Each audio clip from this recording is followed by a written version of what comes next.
Originally set to be Lord Kong versus Justin Tafa coming up this weekend, we now have Don'Tale Mayes, a man who's on a 2-fight win streak in the UFC after dropping a few contests coming off of the Contender Series, and he's going to be taking on probably one of the most interesting UFC signees in recent memory. It's the Hammer, Hamdy Abdelwahab, out of Egypt. He's 3-0 in MMA. Yes, 3-0. He's 2-0 in bare-knuckle boxing. He has an undefeated record as an amateur, but he does have a loss there. Why, Craig? Because he started laying hammer fists to the back of his opponent's head, so it's a TKO, illegal strikes. But when I do look at it in this fight, Hamdy Abdelwahab is not your average everyday 3-0 fighter because he represented Egypt at heavyweight over 98 kgs in the 2016 Rio Olympic Games as a Greco-Roman wrestler. Now, Pretty awesome. Did he accomplish much at the games?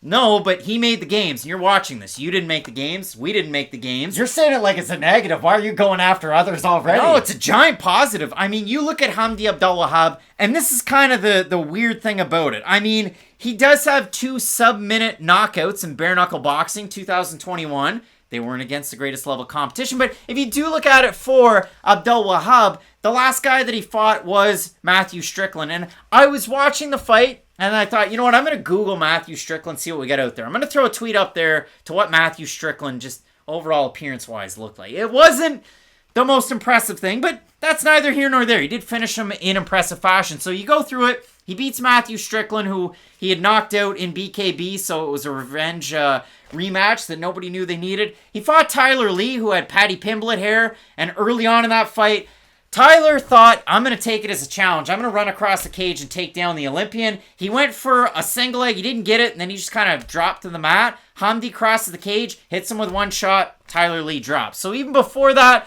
the first pro fight, he takes on Dustin Clements. They actually went at it. They did. They went at it. It was a fun fight. Hamdy ends up getting some takedowns. He mixes everything in. And at the end of it, Clements hurts his leg. Hamdy's trying to close the distance, and the referee ends the fight. But what I did like out of Hamdy Abdelwahab, as a guy who's billed as obviously an Olympian and so on and so forth, he has good takedowns. That much is true.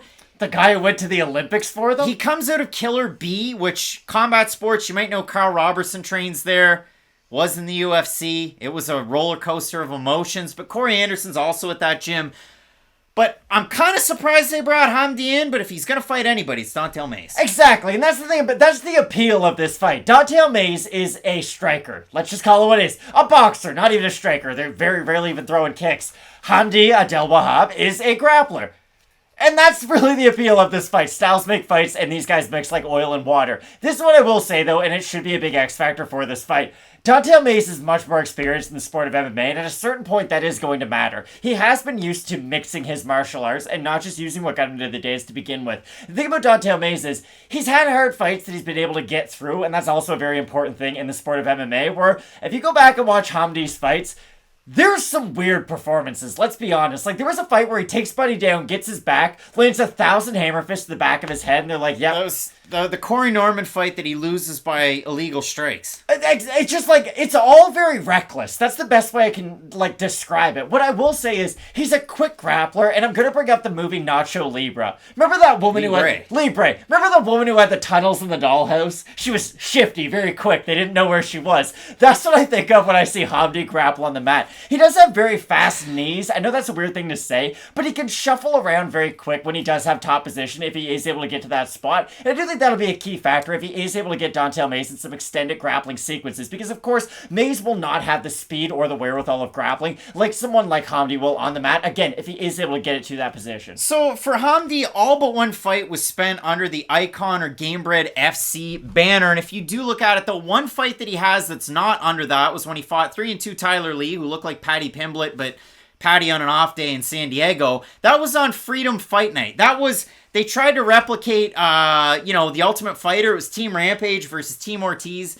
And if you try and find it, it is out there. If you build it, they will come. But again, when I watch Hamdy fight, He runs in with reckless abandon throwing hooks, so straight shots will hit him.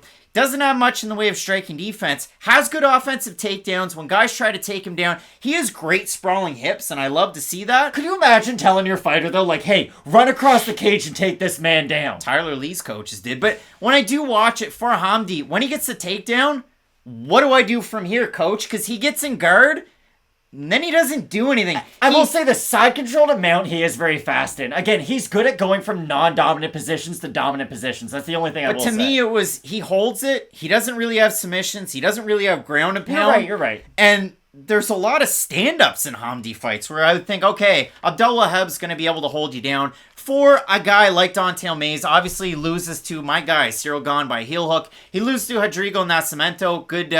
Good guy with his takedowns. Ricardo Prezel was really good at takedowns, good with rise and so on and so forth. He was able to knock him out. I know Alan Crowder has that big win over Don'Tale Mayes, but on the 2-fight win streak, Rocky Martinez, last time out, Josh Parisian, where we saw Don'Tale Mayes use not just his Kansas, but also his Indiana State Championship accolades in judo. Not that that's going to win him out a fight against Hamdy Abdelwahab, but Don'Tale Mayes, I like him as a proven commodity, and his straight shot boxing is very good, and he trains out of a very good camp in Jackson Wink MMA to get him ready for this fight. So take it for what it's worth. We look at the odds in this one. Mayes open plus 100, now minus 147. For the first Egyptian fighter to fight in the UFC, Abdelwahab, open minus 120, plus 121 as it sits, Matt. The over-under in Tapology, surprise us it is to you. I'm going to say over-under 65% Mayes. I'll say over. I'm going to say over. Slightly over. 930 today. Total votes, 71% Mayes, 20% by decision, 72% by knockout. For the 29% that have Abdelwahab, 77% by knockout. Matt, I think Don'Tale Mayes wins this fight.